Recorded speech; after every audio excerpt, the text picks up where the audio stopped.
তোমাদের অলি, আর আজকে আমি একদম দেখছো রেডি ফেডি হয়ে চলে এসেছি। আজকে একটা সিক্রেট জিনিস আছে যেটা আমি তোমাদের সাথে শেয়ার করবো, আর তোমরাও একটু বাদে দেখতে পেয়ে যাবে। আর চলো আমি তোমাদেরকে যেতে যেতে দেখাচ্ছি। এখন আমি রেডি রেডি হয়ে গেছি, আমাদের বাড়ির সবাই যাচ্ছে সেখানেতে। কি কারণে যাচ্ছে, কেন যাচ্ছে, কি বৃত্তান্তে যাচ্ছে আমি তোমাদেরকে সব পরে বলছি। আর ব্লগটা দেখার জন্য কিন্তু অবশ্যই থাকতে হবে, কিন্তু স্কিপ না করে। তারপর আমরা বেরিয়ে পড়েছিলাম, আমরা একটু আগেই বেরিয়েছিলাম, কারণ আমাদেরকে যে কেকটা কাস্টমাইজ করতে দেওয়া হয়েছিল সেটা নিতে হবে তার জন্য। তারপর ওখানে গিয়ে দাঁড়াতে না দাঁড়াতে দেখি মামুনি বাবাইও এসে গেছে। তারপর আমরা রেস্টুরেন্টের ভেতরে ঢুকে গেছি, ওইদিকে মামুনি আর বাবাই বসেছিল। তারপর এদিকে আমি, জোজো আর এই যে দিদা, আমরা এখানে তিনজনে একদিকে বসেছিলাম। তারপরে ওখানে যারা স্টাফ ছিল তারাই বলেছিল যে কেকটা ওনাদেরকে দিতে, তো ওনারাই সব কিছু একদম অ্যারেঞ্জমেন্ট করে দিয়েছিল। কেকটা ঠিকঠাক জায়গায় রেখে উনি মোমবাতিটা জ্বালিয়ে দিচ্ছিলেন। আর এখানে একটা ভালো মজার বিষয় হয়েছে, সেটা তোমরা নিজের চোখেই দেখবে। মানে মামুনি আর বাবা যখন কেকটা কাটছিল তখন মোমবাতিটা না আগে নিভিয়েই কেকটা কাটতে শুরু করে দিয়েছে। আর এটা একটা ভীষণ ভালো মজার জিনিস হয়ে গেছে। থাকো আর এইভাবেই হাসি খুশি থাকো।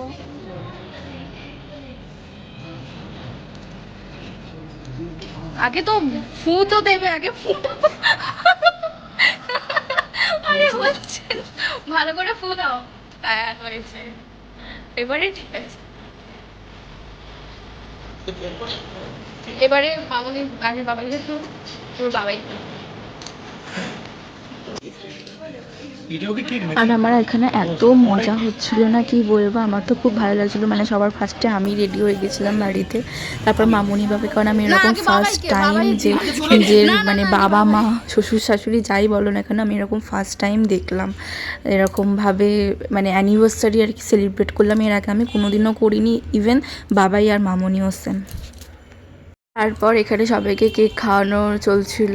মামুনি বাবাইকে খাইয়ে দিয়েছে, বাবাই মামুনিকে খাইয়ে দিয়েছে। আর আমাদেরকে ফার্স্টে খাওয়াতে এসেছিলো, বাট আমরা বলেছিলাম না আজকে তোমাদের দিন, আজকে তোমরাই ফার্স্টে কেক খাবে, তোমরা দুজনকে কেক খাওয়াবে। তারপর মামুনি এখানে কেকটা ভীষণ পছন্দ হয়েছিল। তারপর আমরা এখানে যে আমাদের মতন টুকুনি কেটে নিয়ে তারপর আমরা ওখানে যারা স্টাফ ছিল তাদেরকে আমরা দিয়ে দিয়েছিলাম। আর আমি এখানে জোজোকে বলছিলাম যে তোমার কেমন লেগেছে কেকটা, কারণ কেকটা সত্যি অসাধারণ। আর এখন কেকটা না প্রচণ্ড ট্রেন্ডিংয়ে চলছে। তারপর আমি এখানেতে মামনিকে ফার্স্টে আর তারপর বাবাইকে আমি এখানে কেক খাইয়ে দিচ্ছিলাম। তারপর আমি দিদাকেও খাইয়ে দিয়েছি, জোজো খায় না এসব কেকটে, তো ও একটুখানি তাও খেয়েছিল, বাট আমি আর ওকে দিলাম না। ওটা দিয়ে দেবে তো? হ্যাঁ হ্যাঁ, তুমি দেখে দিয়ে দাও দাদা। এটা আপনারা খাবে না?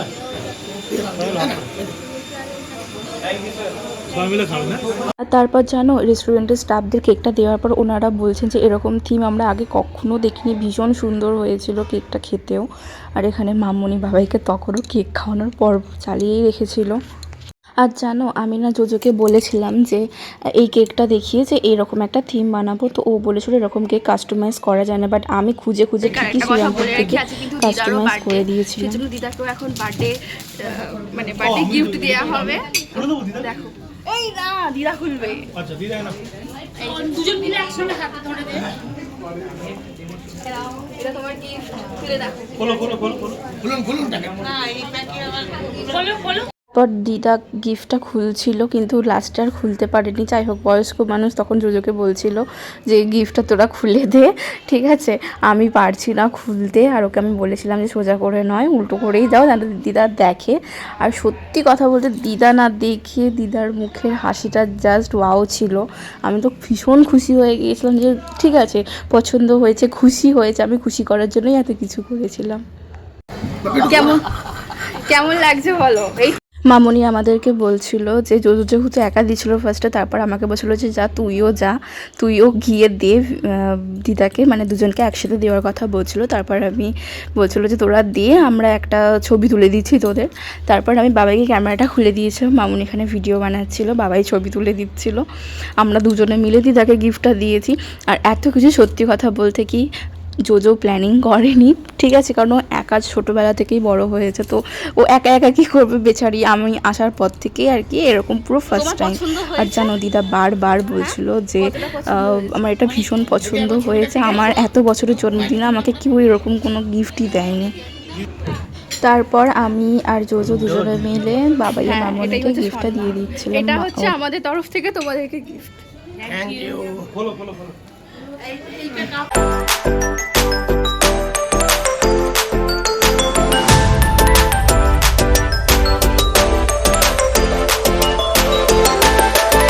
পর মামনি আর বাবাই গিফটটা আনবক্সিং করার পরে ওদের জাস্ট রিয়াকশানটা দেখো তোমরা।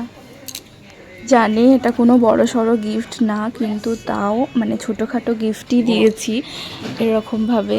মানে আমার খুবই ভালো লাগছে যে আমিও কোনো বাবা মাকে, মানে আমার মামনি বাবাইকে, আমার শ্বশুর শাশুড়িকে আমি খুশি করতে পেরেছি। তারাও খুব ভালো লেগেছে তাদের এই হাসি মুখটা দেখার জন্য। মানে আমি তো পুরো জাস্ট কী বলবো, মানে সেটা ভাষায় বলার মতন, প্রকাশ করার মতন আমার ক্ষমতা নেই। আমার ভীষণ ভালো লেগেছে যে ওরা খুশি হয়েছে। তো তোমরাই বলো গিফটটা কেমন হয়েছে, কেমন লাগছে। বাবাই বলছিল না ক্যামেরাতে একটাও ছবি তোলা নেই, আর এটা না মোবাইলেতে তোলা ছিল, ঠিক আছে, ওটা মোবাইল থেকেই বার করেছি খুঁজে খুঁজে।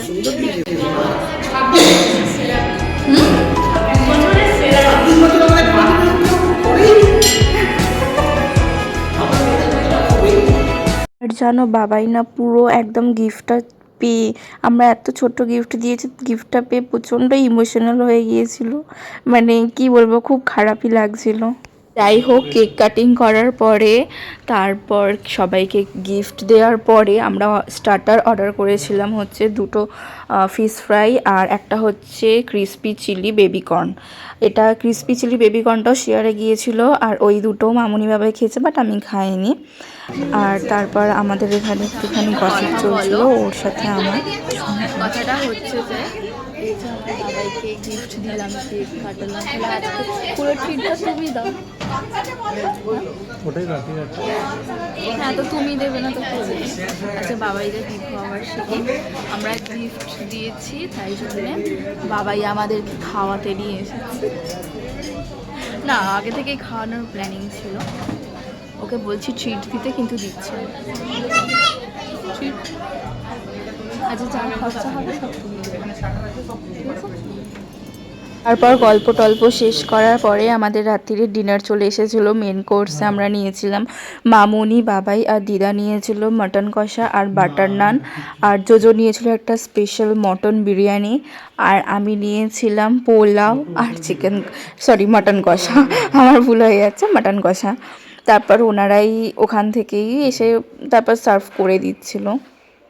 আমি না বিয়ের আগে অনেকবার শুনেছিলাম যে শ্রীরামপুরের সম্রাট রেস্টুরেন্ট নাকি খুব ভালো, খুব ভালো ওখানকার খাবার কোয়ালিটি, আর মানে ভীষণই ভালো এখানকার রেটিং বলো বা স্টাফদের বিহেভিয়ার ভীষণই সুন্দর। আর সেটা আমি কালকে গিয়েই দেখলাম, আর সত্যি খাবারগুলো খুবই ভালো ছিল, মানে রিভিউ ভীষণ সুন্দর এক কথায়। আর এটা অনেক দিনকার আর কি শ্রীরামপুরের পুরনো রেস্টুরেন্ট যাকে বলে, তো সেখানেই গিয়েছিলাম। আর এখানকার অ্যাম্বিয়েন্সটাও মোটামুটি ভালোই ছিল, আমার ভালোই লেগেছে। বাবাই আর টস হয়েছে না, বাবাই আগেই নিয়ে, কারণ আমরা খাবার অর্ডার করার প্রায় 15-16 মিনিট পরে খাবার দিয়ে দিয়েছিল, সেই জন্য খুব খিদে পেয়ে ও গেছিল। বাবাই খাবারটা কেমন করেছে? খুব ভালো। আর তুমি কোন রেস্টুরেন্টে খেতে এসেছো বলো? সম্রাট শ্রীরামপুরের ভালো রেস্টুরেন্ট।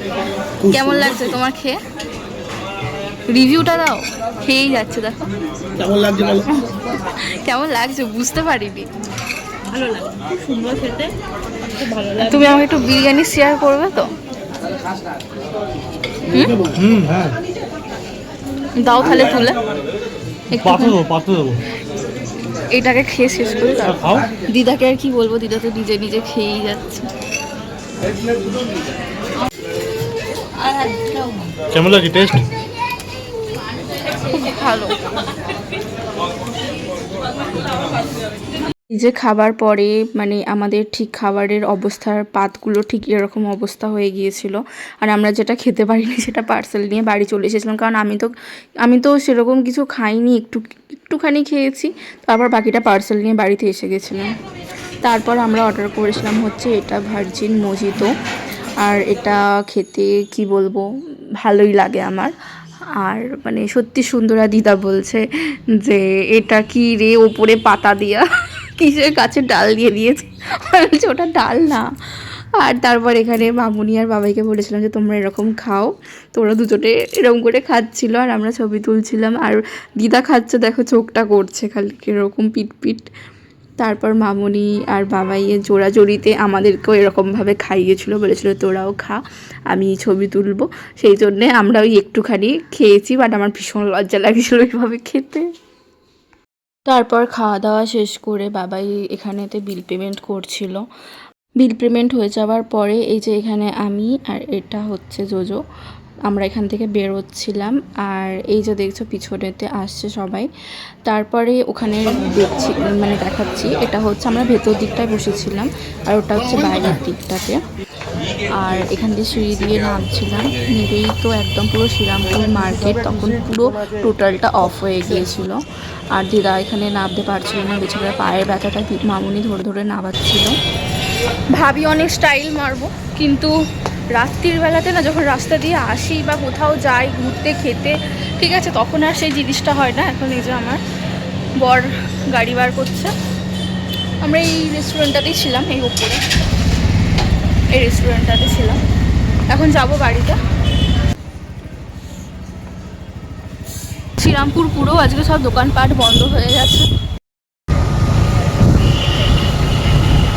এখন আমরা গঙ্গার ধার দিয়ে যাচ্ছি, আর মানে পুরো ঠান্ডা হাওয়া, রাস্তা পুরো ফাঁকা, মানে কি বলবো, প্রচণ্ড ঠান্ডা লাগছে। আমি তো কিছু নিয়েই আসিনি, আর আমরা তো গেছিলাম রেস্টুরেন্টে, বাপরে পুরো জমে যাচ্ছে জানো, এত ঠান্ডার মধ্যে গঙ্গার ধার দিয়ে পুরো রাস্তা ফাঁকা।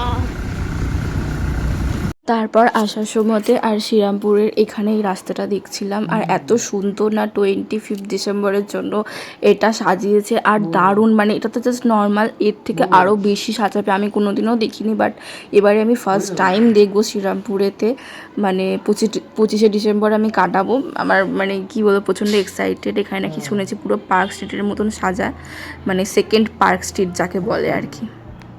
আর তোমরা এই গেটটা চিনতে নিশ্চয়ই পারছো, এটা হচ্ছে মাহেশের জগন্নাথ মন্দিরের গেট, আর এখান দিয়েই আমাদের যাতায়াত করতে হয়, কারণ আমার বাড়ি এখানেই। আমরা এখন বাড়ি চলে এসেছি, আর এই যে মামুনি এখন গেটের তালাচাবি খুলছে। আর ভিডিওটা কেমন লাগলো অবশ্যই কমেন্টে জানিও, আর এখানেই শেষ করলাম আজকের জন্য, টাটা। বাড়িতে এসে আমার আর খেয়ে হয়নি, ওই জন্য আবার মামুনি আমাকে যেগুলো খেতে পারিনি ওগুলো পার্সেল নিয়ে চলে এসেছিলাম। এখন মামুনি আমাকে আবার সার্ভ করে দিচ্ছে রাত্রির বেলাতে বেবি নান আর মটন কষা। আমি যেহেতু রেস্টুরেন্টে কিছুই খাইনি, সেই জন্যে আমি বাড়িতে এসে একটুখানি খাচ্ছিলাম, কারণ আমার খিদে পাচ্ছিল। ভিডিওটা কেমন লাগলো অবশ্যই কমেন্ট করে জানিও, আর যদি ভালো লেগে থাকলে তাহলে একটা লাইক, কমেন্ট আর শেয়ার করে দিও। আর যদি তুমি আমার চ্যানেলে নতুন হয়ে থাকো তাহলে অবশ্যই সাবস্ক্রাইব করে দিও। বাই।